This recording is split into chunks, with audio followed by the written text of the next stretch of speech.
Jail से ले आने वाला प्रभु यीशु मसीह की आदि बहुत नाम है सब बहुत लोगों को देता हूँ।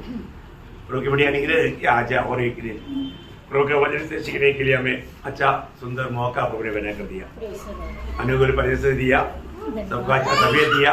इस प्रभु का बढ़िया निकले है ना। मतलब वास्तव में मसीह जीवन बोलेगा तो प्रभु को मालूम है कि प्रतिकूल के बीच में है ना। चेलों को भेजने के समय में प्रभु यीशु मसीह ने क्या बोला था आपको याद है? हाँ, मत्ती 16 में कहता है भेड़ियों के बीच में भेड़ है। प्रियो, हम लोग मसीह लोग कहाँ पर है? भेड़ियों के बीच में है ना। भेड़ियों के बीच में भेड़ की नायद, इसका मतलब हमें वहां पर चुप रहना चाहिए क्या? नहीं। लेकिन आज हम क्या करता? हम प्रभु को मानते हैं क्या?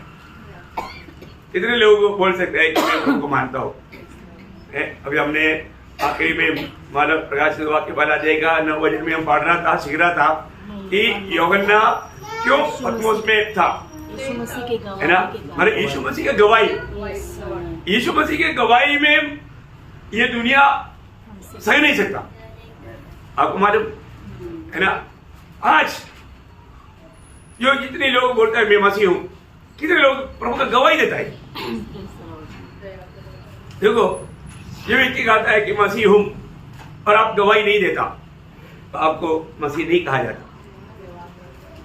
बहुत बड़ी बात है, सबको जानना है ना। मतलब मरकोस का सुसमाचार 16 अध्याय उसका 15 वचन में, मरकोस 16 अध्याय उसका 15 वचन। उसने उनसे कहा तुम सारे जगत में जाकर सारी सृष्टि के लोगों को सुसमाचार प्रचार करो। देखिए किसकी आज्ञा है? प्रभु यीशु मसीह की आज्ञा है ना। अभी उसके साथ और एक वचन पढ़िए, प्रेरितों का उसके 4 अध्याय का 18 वचन। प्रेरितों उसके 4 अध्याय का 18 वचन। बुलाया और चेतावनी देकर यह कहा यीशु के नाम से कुछ भी न बोलना और न सिखाना। अभी देखिए, अभी यहाँ पर 2 आज्ञा है। 2 आज्ञा। एक यीशु मसीह ने बोला सबको जाकर के सुनाओ, और यहाँ पर अधिकारी लोग बोलता है चुप रहना, नहीं सुनना। आप मुझे बताओ, आप इसमें से किसका बात मानता है? मानता है क्या? ऐसा मानता है करके बोलना और हम माना प्रभु का सुसमाचार नहीं सुनाता, फिर कैसे मानता? आज बहुत लोगों के जीवन में एक गवाही नहीं। गवाही क्यों नहीं? क्योंकि आपने 1-2 व्यक्ति को भी वचन नहीं सुनाया। क्योंकि वचन सुनाएगा तो वहां पर गवाही आएगा ही, क्योंकि आपको एक अनुभव मिलेगा, आपका अनुभव मिलेगा। आप जब भी गवाही देने के लिए जाता है वहां पर अनुभव मिलता है। परंतु आप आराम से अपने घर में रहेगा, चारपाई में सोते रहेगा या अपना बाकी काम करते रहेगा, ऐसा होता है क्या प्रियो? हमको प्रभु में आने के बाद एक मसीह जीवन का तक, आज बहुत लोगों ने मसीह जीवन का सच्चा अर्थ नहीं जाना है। हम लोग बहुत बातों को वचन के द्वारा समझता है लेकिन अपने जीवन में नहीं है। हर एक मसीह लोग जानता है कि मैं अपना नहीं, मसीह का है, क्योंकि मसीह ने मुझे खरीदा है, प्रभु ने मुझे खरीदा है। मतलब ये सब वचन आपको बही हाथ है। 1 कुरिन्थी 6 अध्याय का 19-20 वचन है, और 1 कुरिन्थी 7 अध्याय का 23 वचन, मनुष्य का दास नहीं बनना। मतलब आज मनुष्य का दास है ना। अधिकारी लोग बोलेगा किसी को नहीं सुनाना, सुनाने के लिए जाएगा तो क्या होगा? क्यों नहीं सुनाने के लिए जाता? क्योंकि लोग निंदा करेगा, बदनाम करेगा, चाहे तो मारेगा, है ना, सताएगा, सतावट से डरता है। ये सुसमाचार कौन सुनाएगा प्रियो? प्रभु ने हमें ये दुनिया से क्यों अलग किया? हमारे जीवन में आज भी है ना सही प्रकार अपने आप को एक मसीह जानकर जीने वाले लोगों की संख्या आज बहुत कम है। ऐसे बोलेगा तो सच्चाई हुई है ना। वास्तव में प्रभु ने हमें किस लिए बुलाया बहुत लोगों को समझता नहीं। यीशु मसीह ने हमको इसलिए बुलाया कि आओ मेरे लिए मरो, वो है बुलाहट। किधर को नहीं जाना? मसीह बुलाहट, मसीह ने बुलाया सीधा स्वर्ग जाने के लिए? नो, सीधा स्वर्ग जाने के लिए नहीं बुलाया। प्रभु यीशु मसीह का गवाह बनने के लिए बुलाया। यीशु मसीह में आपको मालूम है, यीशु मसीह के पास आया हुआ बहुत से लोग बोला पहले मैं जाकर के थोड़ा मतलब परमिशन लेकर आता हूँ, मैं नहीं तो पहले जाकर के मेरे डैडी को कवर करके आता हूँ। प्रभु ने क्या बोला, पहले परमेश्वर के राज और धार्मिक कुछ करो, पहले प्रभु का काम करना, पहले तेरा काम नहीं करना। ऐसा करने वालों को जीवन में गवाही नहीं रहेगा। जो व्यक्ति पहला स्थान प्रभु को, इसलिए प्रभु ने बोला ना, अपने माँ बाप से बढ़कर, भाई बहन से बढ़कर, अपनी बच्चों से बढ़कर, पत्नी से बढ़कर, सबसे बढ़कर प्रभु को प्रथम स्थान देना प्रिय। पर आज भी कितने लोगों ने ओरिजिनल मसीह जीवन बिताता हूं करके गवाही दे सकता। प्रियो, जब प्रभु का तराजू में हमारा अवस्था क्या है, हम लोग ये बात को जानना चाहिए ना। है एक कहावत है ना, सूली बिना मुकुट नहीं है। तो हमें सूली, जो व्यक्ति सूली लिया नहीं वो मसीह नहीं है ना। मसीह व्यक्ति का चिन्ह क्या है, वो सूली लिया हुआ है। हर रोज अपने आप को भी इनकार कर सूली लेकर चलना है, वो है मसीह। प्रियो, हम लोग सही में प्रभु का, मैं हमेशा बोलता ना, आप एक दिन एक व्यक्ति को भी अगर वचन नहीं सुनाया ना, उस समय में आप बिस्तर में मत जाना, क्योंकि आप प्रभु का काम नहीं किया। और आपको एक पक्का निर्णय लेना चाहिए। अभी तो हम लोग इस साल का एकदम एंड टाइम में आ गया है ना। इस साल में अभी कितना दिन रह गया, थोड़ा सा पीछे मुड़कर देखो। मेरे जीवन में ये साल का पूरा समय मैंने कैसे बिताया, वास्तव में प्रभु का महिमा मेरे जीवन से हुआ है कि नहीं, जानना प्रियो, जानना। देखिए, प्रेरित पौलुस का शब्द आपको याद होगा, जब पहला कोरिन्थी 9 अध्याय का 16 वचन में, यदि तुम सुसमाचार नहीं सुनाएगा तो तुम्हारे लिए हाय, ऐसे बोला, मेरे लिए। हाँ, ऐसे नहीं बोला, फिर कैसे बोला, और मैं सुसमाचार ना सुनाऊं तो इतने लोग उस रीति में पड़ेगा। ध्यान है, प्रभु का दास ये नहीं बोलता तुम लोग सुसमाचार नहीं सुनाएगा तो तुम्हारे लिए हाय, ऐसे लिखा है क्या? नहीं। क्या है? मैं सुसमाचार ना सुनाएगा तो देखो, मैं सुसमाचार, देखो हर एक बहुत लोग ये जानना है, मुझको ये जिम्मेवारी प्रभु ने दिया है। यदि मैं प्रभु में है तो ये मेरी जिम्मेवारी है। यदि मैं सुसमाचार नहीं सुनाता है तो मेरे लिए आए। कितने बार हमने अपने जीवन में ये बात बोला है? कितनी बार, कितना दिन अपने जीवन में ऐसा बात कर सका? हमें हर एक को सुसमाचार सुनाने के लिए हमारा बहुत बड़ा जिम्मेवारी है। और तो आज भी बहुत से लोगों को लगता नहीं कि उनका उद्धार हुआ है कि नहीं, क्योंकि उनके अंदर खुशी नहीं दिखता। उद्धार का आनंद एकदम एक अगप्पे आनंद है, एकदम एक अनोखा आनंद है। वो आनंद बहुत बड़ा है, बयान नहीं कर सकता। हमें अपने आप को पढ़कर देखना है। आज और हर समय में आपको याद होगा, जब रोमियो का पत्री उसका पहला अध्याय 14 से 16 तक का वचनों में इस सुसमाचार के निमित्ती वो आने वाला बात है। रोमियंस चैप्टर 1 वर्स 14 to 16। यूनानी और अन्य भाषियों का और बुद्धिमानों और निर्बुद्धियों का कर्जदार हूँ, अतः मैं तुम्हें भी। देखो, हमें कर्जदार है। प्रियो, ये सुसमाचार देना किसका काम है? देखो, एक बात मैं आपको याद रहना चाहता हूँ, उधर से नहीं जाना, लेकिन एक बात, प्रभु कितने लोग तेरे बिना नरक में जा रहे करके बोझ के साथ प्रार्थना करने वाला करता है क्या? प्रभु कितने लोग तेरे बिना नरक जा रहा है, कभी प्रार्थना किया? वो बोझ है। अरे वो बोझ है तो सुसमाचार सुनाता क्यों नहीं? एक कितना बड़ा नाटक है, अभिनय कर रहा है ना, प्रार्थना तक एक अभिनय है ना। अभिनय को पार करना प्रियो। हम लोग ये साल के एंड में आया, ये साल में कितने लोगों को मैं सुसमाचार सुनाया? एक भी आत्मा को, नाश में जाने वालों को आत्मा मुझे जीतना चाहिए, उस प्यास के साथ, बोझ के साथ सुसमाचार सुना करके प्रार्थना किया। जो आंसू बहा करके बोएगा भाई आशा के साथ नहीं काट पाएगा। हमें ये बात को जानना चाहिए अपने जीवन में। मैं आज कहा मेरे को इतना सुंदर वचन आया, वचन सुना, मैंने वचन सीखा, लेकिन जीवन में है क्या? आपको मालूम, जब लेवी व्यवस्था 5 अध्याय का पहला वचन, लेवी व्यवस्था 5 अध्याय का पहला वचन आपको याद है? लेविटियंस चैप्टर 5 वर्स 1। यदि कोई होकर ऐसा पाप करे कि शपथ खिलाकर पूछने पर भी कि क्या तूने यह सुना अथवा जानता है और वह बात प्रकट न करे तो उसको अपने अधर्म का भार उठाना पड़ेगा। देखिए, एक भाव है प्रियो, आपने इतना सुंदर मसीह गवाह बनते हुए सुसमाचार का गवाही नहीं दिया, सुसमाचार लोगों को हमने नहीं दिया, तो प्रभु का वचन कहता है पाप है, पाप। देखा कितना भयंकर पाप है। इतने लोग समझता है ये वचनों के द्वारा हमें न्याय करने वाला एक दिन आएगा, हमें अपने जीवन में एक सब बात का लेखा देना पड़ेगा।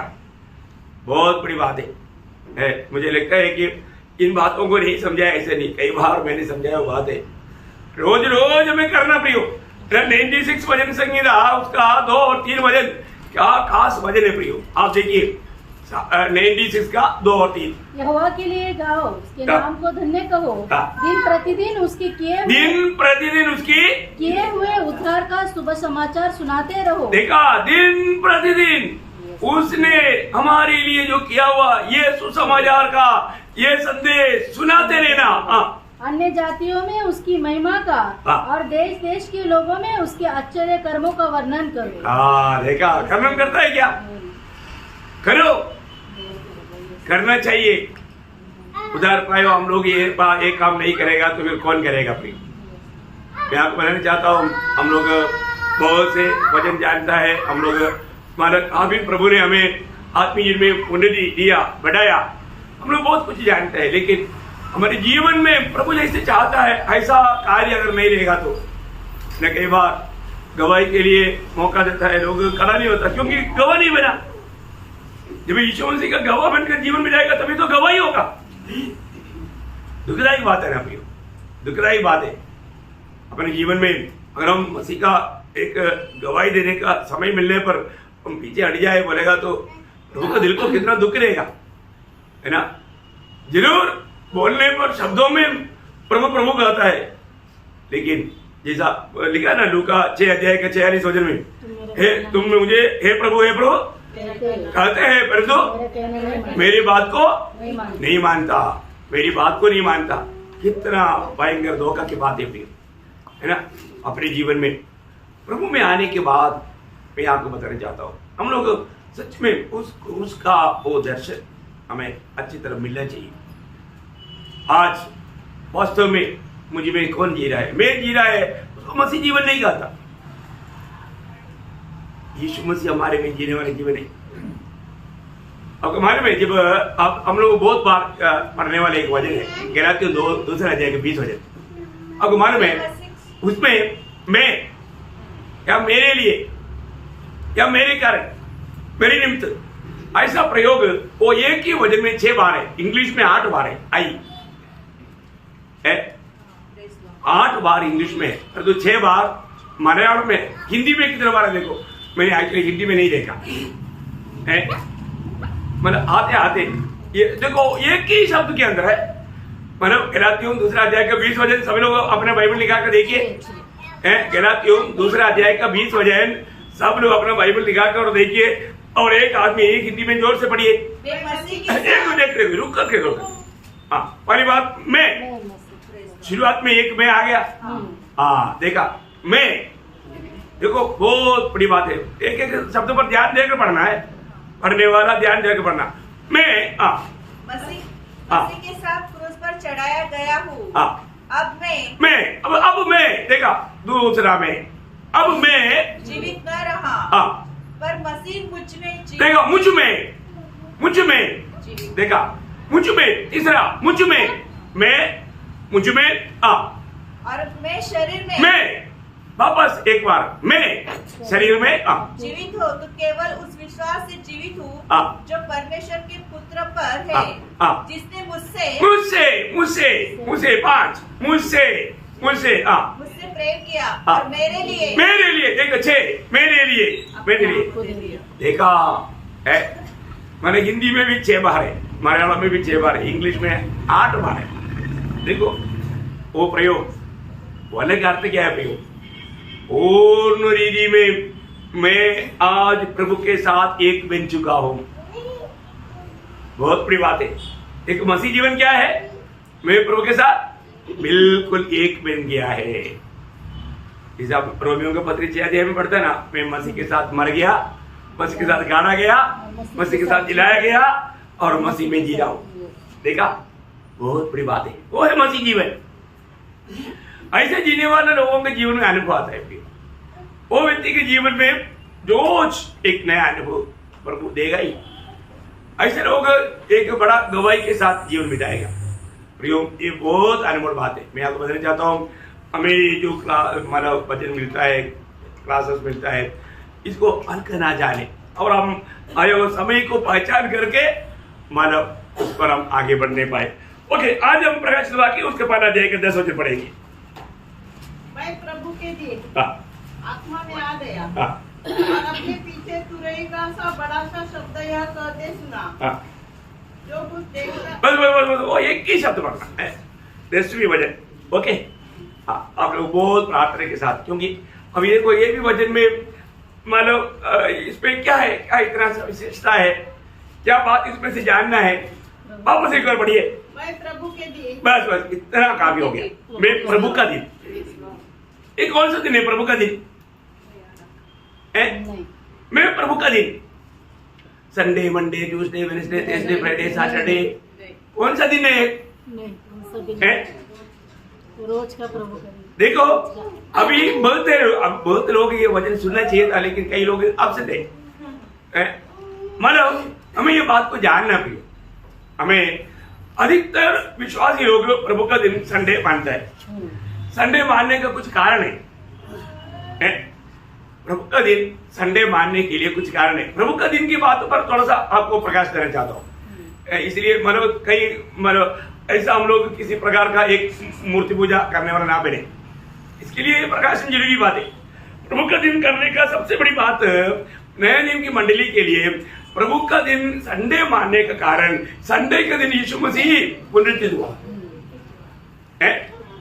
क्या हुआ? संडे के दिन प्रभु मृतकों से जी उठा, है ना। ये बात आपको मरकुस मत्ती 28 अध्याय का 1 और 6 वचन पढ़ेगा तो आपको मालूम पड़ेगा, और मार्क उसका 16 अध्याय का 2 और 6 वचन। मैं हर एक वचन पढ़ाने नहीं चाहता, परंतु हमको आपको सबको मालूम है यीशु मसीह मृतकों से जी उठा, मतलब वो एक संडे का दिन था। हफ्ता का पहला दिन भी उसको कहता है। ओके, सही बात है।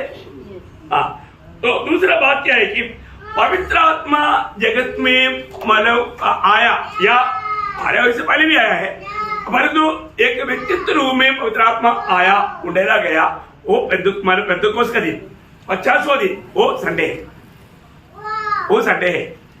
पेंतुकोस का दिन बोलेगा तो वो 50वां दिन है। 50वां दिन बोलेगा तो संडे है। 50वां दिन संडे है, इसलिए उसको उस संडे मतलब 50वां दिन होने के कारण पवित्र आत्मा जगत में आया, उस नाम में 50वां दिन संडे को ज्यादा महत्व नहीं निका। अपने दूसरा अध्याय का पढ़ वजह बस आप लोग हमारे पढ़ने के मैं बोलने का रेफरेंस लिखने वालों के लिए हर एक वचन पढ़ने की जरूरत नहीं है ना। ओके, आप समझता है इसलिए।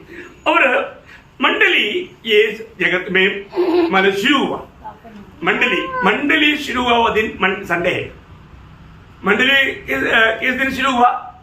संडे के दिन। मंडली का मतलब आरंभ संडे के दिन हुआ। देखा, 3 अभी महत्वपूर्ण बात है, क्योंकि जिस दिन मतलब पेंतुकोस के दिन में पत्रोस उड़ करके खड़ा होकर जो प्रचार कर रहा था, वो प्रचार सुना हुआ लोगों ने उनका दिल चित किया और उन्होंने पूछा हम क्या करें। उस समय में आपको मालूम, दूसरा अध्याय जब आप पढ़ेगा 37-38 दूसरा अध्याय का, है ना, उस समय में आप पढ़िएगा 1-2 वचन। तब सुनने वालों के हृदय चीर गए और वे पतरस और शेष प्रेरितों से पूछने लगे, हे भाइयों, हम क्या करें? पतरस ने उनसे कहा, मन फिराओ। बस अभी यहाँ पर उन लोगों ने पूछा, संडे या उस प्रभु की आत्मा आया हुआ वो दिन मतलब पत्रोस प्रचार कर रहा है, उसी दिन उसका 41-42 उन्होंने उसका वचन ग्रहण किया, उन्होंने बपतिस्मा किया। हाँ देखिए, उसी दिन करीब 3000 लोग, अब देखिए उसी दिन करीब 3000 लोग, तो मंडली वहां पर मतलब मंडली का एक उद्घाटन हो गया शुरुआत हो गया, अब ओपन हो गया, है ना। इसका मतलब लोग नए नियम की मंडली की बहुत से लोग बहुत से बार संडे को ज्यादा महत्व देने का कारण मैं आपको बोल रहा हूं।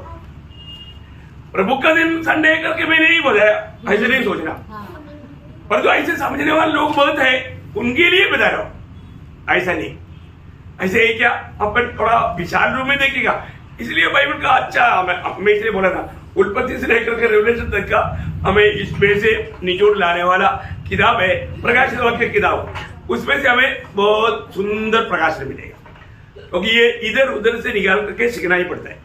और एक कारण भी है, कारण क्या बारे में, चेले लोग जब रोटी तोड़ने के लिए एकत्रित होता था वो संडे के दिन भी होता था प्रभु का, वो उस समय में एक मतलब आदत बन गया था, है ना। प्रेरितों का उसका 20 अध्याय का 7 वचन में लिखा है, प्रेरितों सप्ताह के पहले दिन, देखा हफ्ता की पहला दिन बोलेगा तो संडे के दिन, इसमें आप लोगों को कोई संदेह नहीं करके मैं आशा करता हूँ।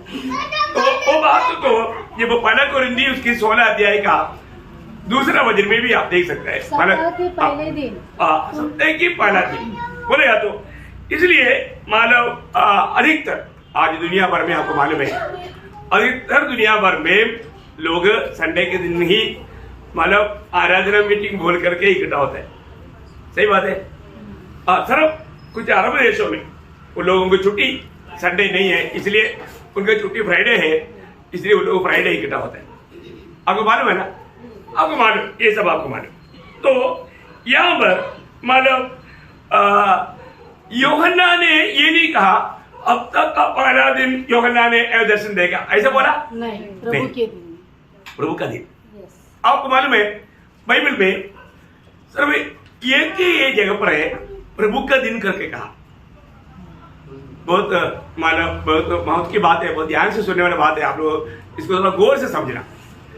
इस प्रकाशित वाक्य में एक ही जगह पर है प्रभु का दिन, लेकिन कुछ जो परिभाषा में वो परिभाषा बराबर नहीं आया, इसलिए थोड़ा लोगों को डाउट आ सकता है। लेकिन ओरिजिनल भाषा में प्रभु का दिन करके जो आया वो बात सिर्फ एक ही जगह पर आया और कहीं भी नहीं आया। तो इसका मतलब इसलिए मतलब वो कौन सा दिन है और उसका मतलब दिन की महत्व क्या है, अगर हम टोटल बाइबल को देखेगा तो इस संदर्भ में आया वो वचनों को परखेगा तो आपका क्या मेरा सबका संदेह दूर हो जाएगा। ध्यान से समझना, मतलब छोटी विषय है तो भी हम लोग इसको छोटा बात को भी बहुत अच्छा रीति में समझना है, इसलिए मैं आपको बताया। तो यहाँ पर मतलब ये जो ऐसा कहा ना प्रभु का दिन, वापस पढ़ना उसको पढ़ा जाएगा 10 वचन, प्रभु के दिन, प्रभु का दिन, इसका मतलब क्या मालूम है ना, प्रभु ने एक कार्य करने के लिए नियुक्त किया हुआ समय, उसमें वो एक दिन जैसा कहा गया। अभी आपको मालूम, अभी ये बात को मतलब हमें अच्छी तरह जानना है, वो दिन का महत्व प्रभु का प्रकट आगमन का दिन को, प्रभु का मानव 7 साल का महाक्लेश का दिन को भी एक दिन जैसा लिखा है, और 1000 साल का राज को भी एक दिन जैसा लिखा है। इसका मतलब प्रभु का दिन कौन सा, ये जानिए। इसको समझने के लिए मैं आपको बोल रहा हूँ। मैं कुछ वचनों को आपको पढ़ाऊंगा तो आपको उससे थोड़ा सा ये बात का और भी गहरा प्रकाश मिलेगा करके मैं आशा करता हूँ। तो नंबर 1 बात आप देखिएगा, मतलब पहला थिस्सलुनीकियों, अब ये वचनों को सब पढ़ना है क्योंकि मतलब मैं इसलिए आपको बताया, यहाँ पर मानव प्रकाशित वाक्य पहला अध्याय का 10 वचन में यूहन्ना बोलने वाला ऐसा एक दिन के बारे में बाइबल में और कहीं भी नहीं लिखा, पहली बात। और दूसरी बात, ये जो प्रभु का दिन उसका महत्व हमें ठीक से जानना, वो क्या है, वो कोई मतलब 24 घंटे का ही कोई बात नहीं। क्या यूहन्ना ने सिर्फ 24 घंटा में ये पूरा बात देखा? नहीं देखा। इसका मतलब उसमें से ही अंडरस्टैंडिंग है कि मतलब हम लोग को एक ये पूरा प्रोग्राम समाप्त होने का बातों को लेकर के एक दिन कहा है। इसमें भी एक वो समझ सकता है, समझ में आ रहा है ना। ओके, मैं अभी कुछ वचन पढ़ाऊंगा वो दिनों के बारे में आपको। पहला थिस्सलुनीकियों 5 अध्याय उसका दूसरा वचन। क्योंकि तुम आप ठीक जानते हो कि जैसा रात को चोर आता है वैसा ही प्रभु का दिन आने वाला है। देखिए, ये जो प्रभु का दिन बोला ये महाक्लेश के बारे में आपको सबको मालूम इसके लिए एक विवरण देने की जरूरत नहीं। देखा, प्रभु का दिन है, प्रभु का दिन। अभी वो 7 साल का महाक्लेश के बारे में लिखा हुआ ये शब्द है।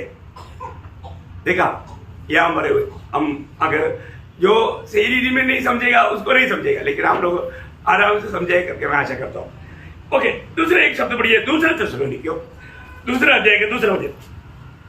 किसी आत्मा या वचन या पत्र के द्वारा जो कि मानो हमारी ओर से हो, यह समझकर कि प्रभु का दिन आ पहुंचा है, तुम्हारा मन अचानक अस्थिर न हो जाए।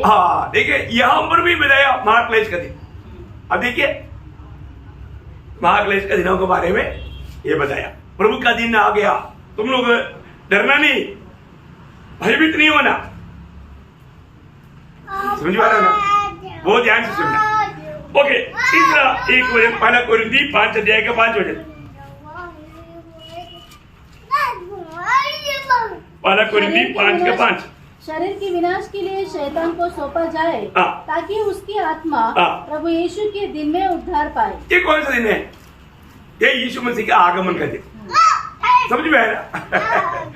ये प्रभु यीशु मसीह का आगमन का दिन। देखा, वो फर्क आपको मतलब प्रभु का राशि की मंडली के लोगों को इतना दिक्कत नहीं आएगा, फिर भी मैं आपको समझने के लिए कोशिश करता हूँ, मतलब आपका डाउट क्लियर होकर के आगे बढ़ेगा। तो ये सब कौन सा दिन बोला? देखा, ये बहुत बड़ी बात है। और एक चौथी एक बात, पहला दूसरा कोरिन्थी उसका पहला अध्याय का 14 वचन। जैसा तुम में से कितनों ने मान लिया है कि हम तुम्हारे घमंड का कारण है, वैसे ही तुम भी प्रभु यीशु के दिन। देखा, यीशु के दिन, ये कब का बात है? ये न्याय होने वाला न्याय सर के सामने की बात है। देखो, पवित्र लोगों का न्याय होने का न्यायासन के सामने की बात है। वो उसमें मतलब कितना दिन में न्याय होगा नहीं बोल सकते, नहीं बोल सकते। 24 घंटे के एक दिन की बात है नहीं है, वो प्रोग्राम है, वो प्रोग्राम का वो टाइम एक दिन बोला गया। आपको सबको समझ में आ रहा है ना? थोड़ा सा और मतलब दिल खोल करके वो बातों को समझना, क्योंकि इसको सही रीति में समझने के लिए मैं पहले से आपको थोड़ा अलर्ट कर देता हूँ, ताकि ये इतना जल्दी नहीं समझेगा लोग। समझने इतना आसानी भी नहीं, लेकिन अब आत्मा में है इसलिए समझ सकता। ओके, 5वां एक दिन प्रेम दो उसका दूसरा अध्याय के 20 वचन। प्रभु के महान और तेजस्वी दिन के आने से पहले। देखिए, मतलब ये कौन सा दिन है? महाक्लेश के आरंभ होने का टाइम। देखा है, बहुत बड़ी बात है। एक मतलब दिन को बजाय हुआ उसका विशेषता को अलग अलग करके जानना। एक 6वां एक दिन, दूसरा पत्रोस 3 का 10। परंतु प्रभु का दिन चोर के समान आ जाएगा। ये किसके बारे में है? मंडली को लेने के लिए आगमन के बारे में, गुप्त आगमन के बारे में। देखो, अभी आप देखिए, ये सब इसको एक एक दिन का। अभी मतलब पुराने नियम में भी, अभी आपने जितना भी जो वचन पढ़ा नया नियम से पढ़ाया, अभी पुराने नियम में भी लिखा है। हम पुराने नियम की ओर देखेंगे। हर एक वचनों को आप लोग बहुत मतलब ध्यान से पढ़ेगा तो बहुत अच्छा है। यशायाह उसका दूसरा अध्याय का 12 वचन। यशायाह उसका 2 का 12। क्योंकि सेनाओं की यहोवा का दिन सब घमंडियों और ऊंची गर्दन वालों पर और उन्नति से फूलने वालों पर आएगा और वे झुकाए जाएंगे। बस ये किसका, कौन सा दिन के बारे में? ये सब दिन बोल रहा है ना। अब वो शब्द को आप जरूर अंडरलाइन करना। देखिए, ये महाक्लेश का दिनों के बारे में। महाक्लेश एक दिन है क्या? 7 साल का है। तो 7 साल के बाद को एक दिन करके कहा गया। ओके, अभी मान लो एजेकिएल उसका 13 अध्याय के 5 वचन, हेज के लिया एजेकिएल 13 अध्याय के 5 वचन। तुमने दरारों में चढ़कर इस्राएल के घराने के लिए दीवार नहीं सुधारी, जिससे वे यहोवा के दिन युद्ध में स्थिर रह सकते। देखा, यहोवा के दिन बोलेगा तो महाक्लेश के दिनों के बारे में इस्राएल की बात है। ठीक है, बहुत बड़ा एक संभव है। और एक बात जोएल नबी की था, उसको पहला अध्याय के 15 वचन। उस दिन के कारण है, क्योंकि यहोवा का दिन निकट है। ये कौन सा दिन निकट है? महाक्लेश का दिन। ये सब महाक्लेश के दिनों के बारे में। अब देखिए, पुराना मानव भक्तों को ये बात का बहुत गहरा प्रकाश प्रभु ने दिया था। ओके, 4वां बात जोएल 2 अध्याय के 1। सिय्योन में लड़सिंगा फूको, मेरे पवित्र पर्वत पर सांस बांधकर फूको। देश के सब रहने वाले कांप उठे, क्योंकि यहोवा का दिन आता है। देखा, यहोवा का दिन वो पक्का अंडरलाइन करना है। यहोवा के दिन आता है। कौन सा दिन है? आप लोग बोलो ना। महाक्लेश आ रहा है। देखा, पुराने नियम का भक्तों को महाक्लेश के बारे में आपको बताया ना, मतलब गुप्त आगमन के बारे में, मतलब बिल्कुल पुराने नियम के लोगों को क्या, नया नियम के लोगों को तक नहीं मालूम था। ये मानव पौलुस को मिला हुआ एक बड़ा प्रकाशन है। अपने आपको समझ में आया। मैं आपको बताना चाहता हूँ, ये हम लोग कितना धन्य लोग हैं। बहुत प्रिय प्रभु हमको बहुत प्रेम करता है, इसलिए इन सारे बातों को प्रभु हमें प्रकाश करके दे रहे हैं। और इन बातों को अपन अलग अलग करके ठीक से समझना भी है ना। कभी कभी क्या होता है, अभी जैसा अभी नॉर्मल मैं आपको विश्वासियों का भी बोलता हूँ, बहुत लोग पवित्र आत्मा का बपतिस्मा, पवित्र आत्मा का मतलब अभिषेक, पवित्र आत्मा का भरपूरी, मतलब ये सब मिंगल करके मिक्स करके बोलते हैं। मिक्स नहीं हो, सब अलग अलग बात है। अभी आपको सबको ये बात अभी अच्छी तरह मालूम, इधर बैठे हुए बच्चे को भी मालूम, लेकिन बहुत लोगों को मालूम नहीं। बहुत लोग इस विषय को इतना गड़बड़ा करके, मतलब पवित्र आत्मा का भरपूरी बोलेगा तो कई बार मैंने बहुत बड़े बड़े अच्छा प्रचारक लोगों से सुना है, पवित्र आत्मा का भरपूरी बोलेगा तो पवित्र आत्मा का बपतिस्मा समझता। अरे बपतिस्मा एक ही बार है, और तो पवित्र आत्मा का भरपूरी रोज है। रोज क्या, दिन भर 10 बार है, जरूर कैंसर बढ़ता है। ये बात आप लोग को मालूम है करके भी विश्वास करता हूँ मैं। ये बात एक क्लास बहुत बार लिया है आप लोगों को, पर तो बाकी लोगों को ये बात नहीं मालूम। अभिषेक भी बोलेगा तो लोग वही से समझता है, इतना गलत बात है ना। तो अपने को इन बातों को, इसलिए मैंने आपको इतना डिटेल से ये वचनों को पढ़ा रहा हूँ। जितना भी बाइबल में वचन है पूरा निकाला है पूरा निकाला। तो आप लोग इस वजह से, और 5वीं बार पुराने नियम में जोएल 3 का 14 वचन। निपटारे की तराई में भीड़ की भीड़ है, क्योंकि निपटारे की तराई में यहोवा का दिन निकट है। यहोवा के दिन निकट है। ये कौन सा दिन है? महाक्लेश का दिन।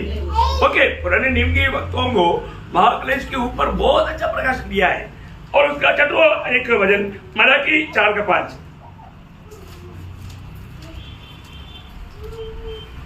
देख, यहोवा की उस बड़े भयानक दिन के आने से पहले, देखा, यहोवा की भयानक दिन आने से पहले। ये भी किसके बारे में है? मतलब अभी आप लोगों को साफ और सरल टू में समझ में आया, मैं आशा करता हूँ। इसका मतलब क्या है कि मतलब इस प्रकार प्रभु का दिन का बारे में, प्रभु का आगमन का ऊपर, प्रभु का महाक्लेश के ऊपर, 1000 साल के राज के ऊपर, मतलब ये सब ये एक दिन करके कहा गया। तो इसका मतलब यहाँ पर मतलब यूहन्ना ने जो यहोवा का दिन जो बोला, वो सिर्फ एक ही दिन करके नहीं समझना, वो ये सारा प्रोग्राम उसको दिखाकर खत्म करने के तक समय को समझ में आ रहा है। वो कितना दिन लेगा हम लोग मालूम नहीं, तो वो एक ही दिन में लाया। ये बात वचन को समझने से, उस रीति में समझना हमारे लिए अच्छा है। इसका मतलब अगर वो बात में कोई वादा भी आ गया तो अब उड़ा लिया नहीं जाएगा, ऐसे नहीं उड़ा लिया जाएगा। ये तो कोई मतलब हमारा प्रभु के आगमन में जाने में रुकावट आने वाली बात नहीं है, परंतु वचन को थोड़ा समझने के लिए ये बात को भी आपको विस्तार से समझाया। ओके, तो अभी उस दिन में पहला अध्याय के 10 वचन वापस एक और पढ़िएगा। मैं प्रभु के दिन आत्मा में आ गया। मतलब ये जितना भी ये काम देखा, ये आत्मा में होकर के देखा। कैसे देखा? आत्मा में होकर के देखा। ये मतलब उसकी मतलब अपनी बुद्धि से ज्ञान से समझने वाली बात नहीं था, आत्मा में होकर देखा। तो मतलब इसका मतलब ये एक ही समय में आत्मा में हुआ, ऐसे ही क्या? नहीं नहीं नहीं, आप प्रकाश के वाक्य में बार बार ये बात को पढ़ सकता है कि आप उसका 4 का 2 पढ़िए। तुरंत मैं आत्मा में आ गया। हाँ देखा, मैं आत्मा में आ गया। अभी मतलब 3 तक का अध्याय का प्रोग्राम जैसे खत्म हो गया, अभी 4वां अध्याय से लेकर के स्वर्ग में होने वाले बातों को दिखाने के लिए अभी यूहन्ना कहाँ पर आ गया? आत्मा में आ गया। आत्मा में आ गया। उसका मतलब 17 अध्याय का 3रा वचन। तब वह मुझे आत्मा में जंगल को ले गया। देखा, आत्मा में मुझे जंगल को लेकर गया। अभी वहां से बाकी बात प्रभु ने आत्मा में उन बातों को मतलब बाबेल के ऊपर आने वाला विपत्तियों के बारे में मुझे आत्मा में होकर क्यों दिखाया। अभी उसका 21 का 10 पढ़िए। तब वह मुझे आत्मा में एक बड़े और ऊंचे पहाड़ पर ले गया। हाँ, मतलब आत्मा में मुझे ऊंचे पहाड़ पर लेकर गया। इसको नहीं है हमारे जो आत्मा में उस पद का मतलब अर्थ व्याप्ति आपको समझना जरूरी बात है। हमारा मन और शरीर कंप्लीटली आत्मा का कंट्रोल में। मैं आत्मा में आ गया, इसका मतलब क्या है? अपना मन अपने शरीर कंप्लीटली आत्मा का कंट्रोल में, इसको बोलते हैं। तो उस समय में हम लोग जब देखते हैं ये अवस्था और लोगों का जीवन में भी हुआ। अभी जब हम मतलब पत्रोस के बारे में देखते हैं ना, पत्रोस ने जब पत्रोस को ऐसा होना जरूरी था, नहीं तो पत्रोस कॉर्नेलियस का संदेश भेजा हुआ लोगों के साथ ले जाता। और जो प्रभु ने वहां पर वो स्वर्गीय दर्शन दिया, उसको आत्मा में होकर के दिया, आत्मा में होकर के वो समझाया। वहां पर भी वो शब्द लिखा है जब प्रेरितों का 10 अध्याय उसका 9 से 11। दूसरे दिन जब वे चलते चलते नगर के पास पहुंचे, तो दोपहर के निकट पतरस छत पर प्रार्थना करने चढ़ा। उसे भूख लगी और कुछ खाना चाहता था, परंतु जब वे तैयारी कर रहे थे तो वह बेसुध हो गया और उसने देखा कि आकाश खुल गया। वहां पर बेसुध हो गया लिखा है, लेकिन आत्मा में हो गया। और मराठी में कैसे? देहभान सुटले, देहभान सुटले, बेसुध हो गए। शरीर और ये मतलब वो एक्चुअली वो आत्मा में हो गया, वो शब्द आना चाहिए, उतना उसमें नहीं आया। ओके, अब मतलब उसका 11 का 5 पढ़िए। कह दो 11:5। मैं याफा नगर में प्रार्थना कर रहा था और बेसुध, वहां पर भी बेसुध लिखा नहीं, वहां पर भी मैं मतलब आत्मा विवशता में यहाँ पर जो मतलब यूहन्ना का अनुभव हुआ सही मतलब वचन वहां पर आना चाहिए। ओके, मतलब पौलुस के अनुभव देखिए जब प्रेरितों का 22 अध्याय का 17 से 21, चैप्टर 22 17 to 21। जब मैं फिर यरूशलेम में आकर मंदिर में प्रार्थना कर रहा था तो बेसुध हो गया। हाँ, वहां पर भी मालूम नहीं कुछ शब्दों में ऐसे बात आया। मतलब यहाँ पर इस आत्मा में होने के समय में हम परमेश्वर की शब्द को हम सुन सकता है। बात समझ में आया? आत्मा में इस रीति में आत्मा में भरेंगे आप परमेश्वर की आवाज को सुन सकता है। मतलब हमारा मन काम पर केंद्रित करता है, उसके ऊपर हमें वाणी सुनने का कारण मिल जाता है। बहुत बड़ी बात है। अपना मन अभी जब हम आत्मा में हो गया, हमारा मन पूर्ण रूप में आत्मा में ले जाता, तब हम आत्मा की वाणियों को सुन सकता। मतलब इसलिए है ना, पूर्ण रूप में मतलब अपना मन, हमारा मन काम पर हम लगाता है, हमारा मन काम पर लगाता है, उसके ऊपर है। अभी आपको मालूम है कि मतलब हमारे चारों तरफ क्या बोलते हैं, रेडियो का वेव से, रेडियो वेव से। अभी अब अभी आजकल ज्यादा लोग रेडियो इस्तेमाल नहीं करता, परंतु रेडियो में एक डंडा रहता है ना, एंटीना का। तो अगर थोड़ा भी मतलब आप जिस स्टेशन का सुनना चाहता है, थोड़ा भी इधर उधर हो गया तो दूसरा शब्द आएगा, स्टेशन चेंज हो जाएगा। और बहुत रेडियो में बहुत बारीक है।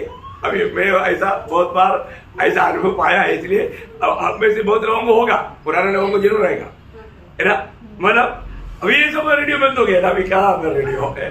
तो परंतु बोलने का अर्थ, हम कभी कभी सेट करके भी देखते हैं ना, कभी कभी वो थोड़ा इधर हो गया तो आवाज दूसरा आएगा, यही बात है।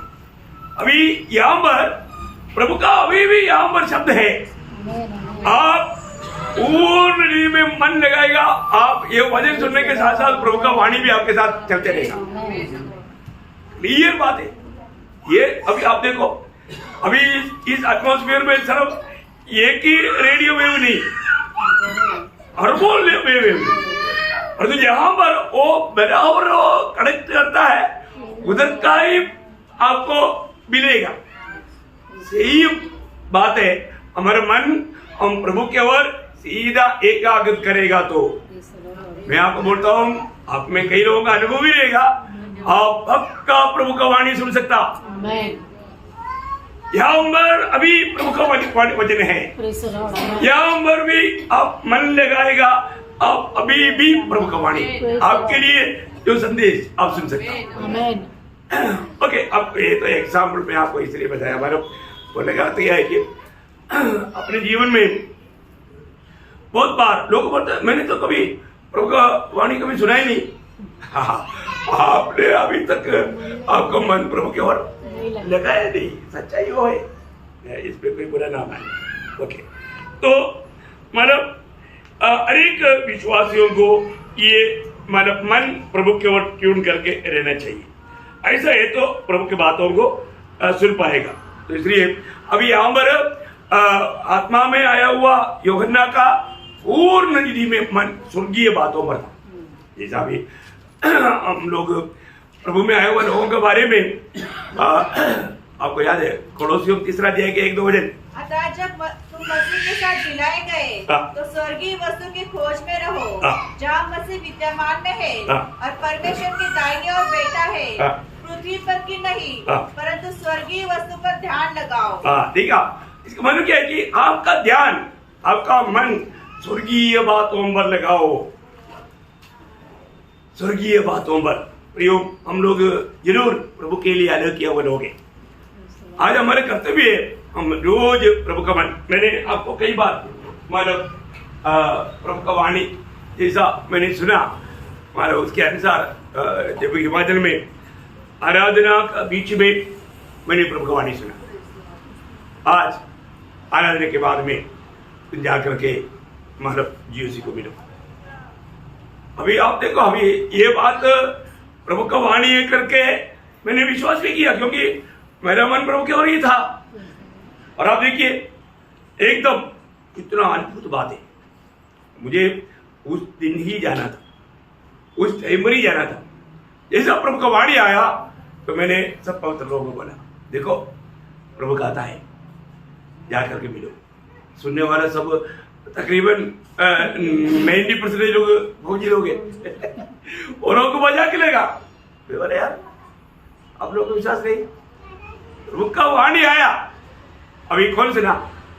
सिर्फ मैंने सुना। आप देखोगे कितना आश्चर्य बात है।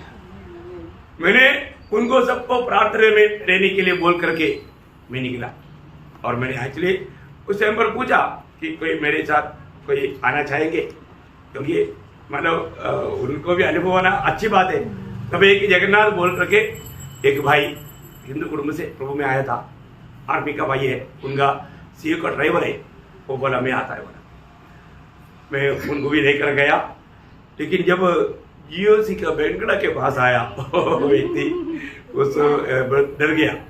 मेरे को बोला ब्रदर प्लीज आप जाओ, मैं इधर प्रार्थना में रहेगा। चलेगा, आप प्रेयर में। मैं समझ गया कि वो डर रहा है, तो क्योंकि प्रभु ने बोला ना डरपोकों को लेकर नहीं जाना, वो बात गिड़ हो जाएगा। तो मैं बोला ठीक है, अभी कम से कम जितने भी प्रार्थना का ही बनते है प्रार्थना का ऑफर किया है तो प्रार्थना करेगा।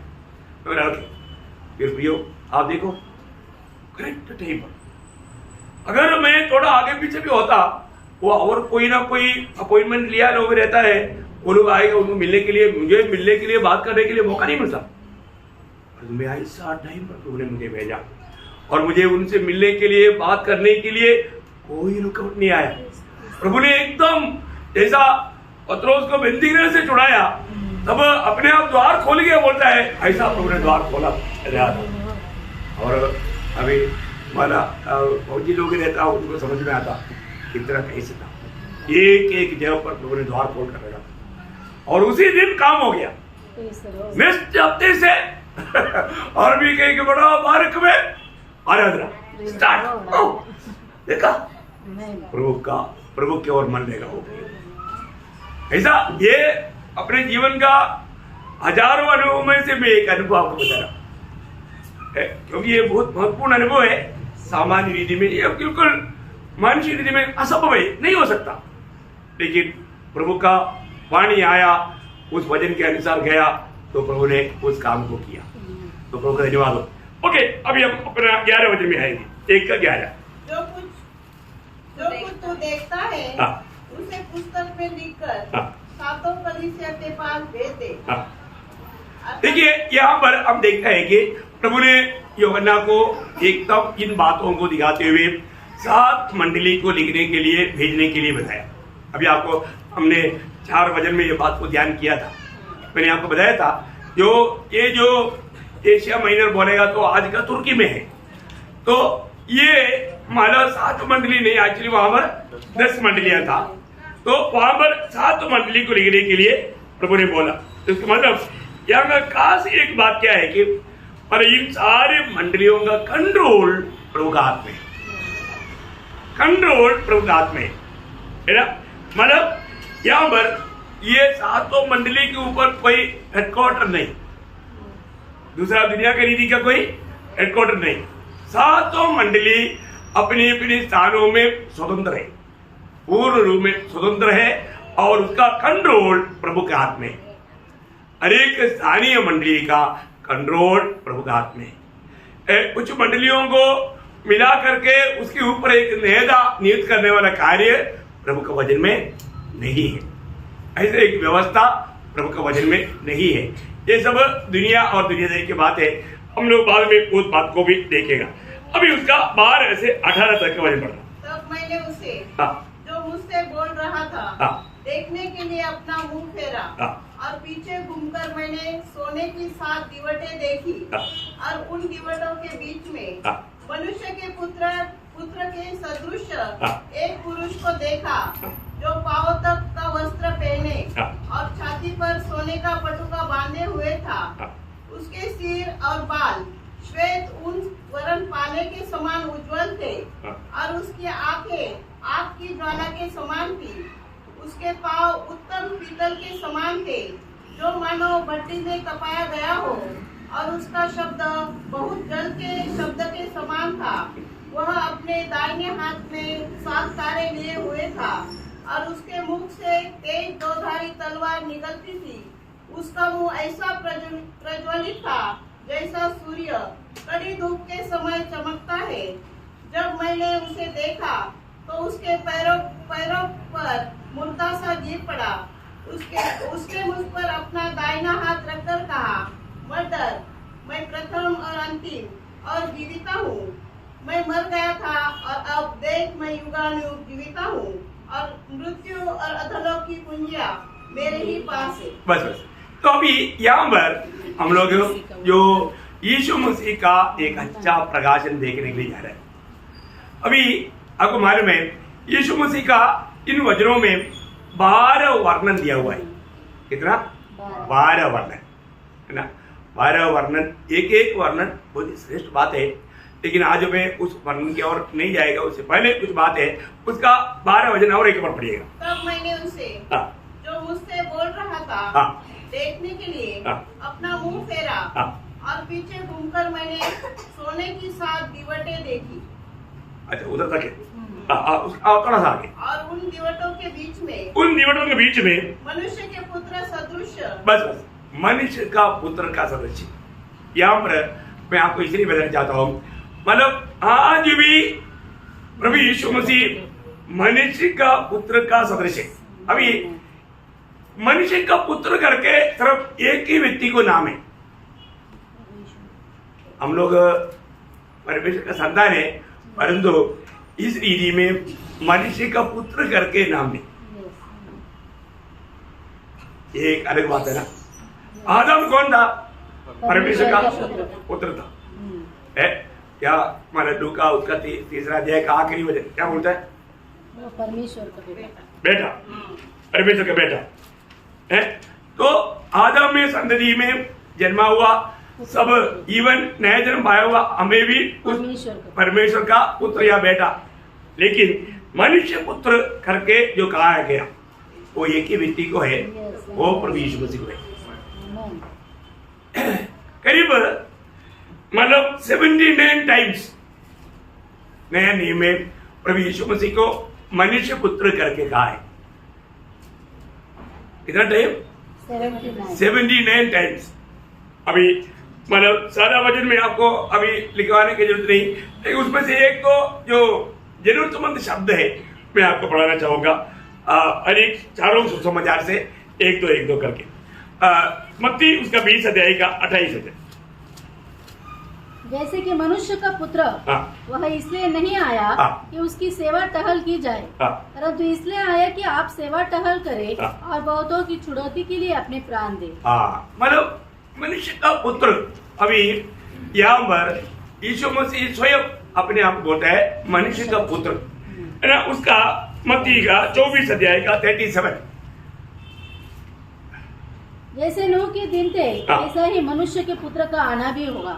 मतलब प्रभु का आगमन का दिन के बारे में यहाँ पर बताया हुआ एक चिन्ह है, उसका 44। इसलिए तुम भी तैयार रहो, क्योंकि जिस घड़ी के विषय में तुम सोचते भी नहीं हो उसी घड़ी मनुष्य का पुत्र आ जाएगा। बहुत बड़ी बात है ना। मंडली को लेने के लिए कभी सोचते भी नहीं। आज के दिन में कितने लोगों ने सोचा आज प्रभु आएगा। मैं इन दिनों में आपको बताना चाहता हूँ, हर दिन बिल्कुल इसी रीति में सोचना आज प्रभु आएगा, आज मेरा आखिरी दिन है। ये सोच और ये समझ के साथ सारे काम करना भी, क्योंकि उतना हम निकटता में हम लोग है। मरकुस का सुसमाचार उसका 10 अध्याय का 45। क्योंकि मनुष्य का पुत्र इसलिए नहीं आया कि उसकी सेवा टहल की जाए, पर इसलिए आया कि आप सेवा टहल करें और बहुतों की छुड़ौती के लिए अपना प्राण दें। ओके, उसका 13 अध्याय का 26। सब लोग मनुष्य के पुत्र को बड़े सामर्थ और महिमा के साथ बादलों में आते देखे। देखिए प्रकट आगमन के बारे में है, प्रभु ने उनको बताया। ओके, लूका का सुसमाचार 5 अध्याय का 24 अध्याय। परंतु इसलिए कि तुम जानो कि मनुष्य के पुत्र को पृथ्वी पर पाप क्षमा करने का भी अधिकार है। ओह, कितना बड़ी बात है ना। उसका 6 का 5। और उसने उनसे कहा मनुष्य का पुत्र सत्य के दिन का भी प्रभु है। देखो ये एक शब्दों में बहुत गहरी बात है, आपको समझ में आ रहा है करके मैं आशा करता हूँ। और मतलब लूका उसका 17 अध्याय के 24 है। लूका 17 के 24। 17:26 या जैसे नूह के दिन में हुआ था वैसे ही मनुष्य के पुत्र के दिन में होगा। मतलब ये प्रयोग में मनुष्य पुत्र है जो शब्द का हम लोग जो महत्व अभी यहाँ पर आपको देना चाहता है, नूह का दिनों के जैसा। और साथ ही साथ 19 का 10, लूक 19 का 10। क्योंकि मनुष्य का पुत्र खोए हुओं को ढूंढने और उनका उद्धार करने आया है। देखा, इसका मतलब मनुष्य पुत्र का दुनिया में आने का उद्देश्य का बारे में बहुत अच्छा वर्णन है। ये पहला आगमन के बारे में यहाँ पर बताया। पहला आगमन मीन्स मनुष्य होकर के जब ये दुनिया में आया था। ओके, अभी यूहन्ना के उधर से भी एक दो वचन पढ़ेंगे। यूहन्ना 8 अध्याय का 28 वचन। यूहन्ना 8 अध्याय का 28। तब यीशु ने कहा जब तुम मनुष्य के पुत्र को ऊंचे पर चढ़ाओगे। देखा, उसके साथ उसका 12 अध्याय का 34 वचन। उसका 12 अध्याय का 34।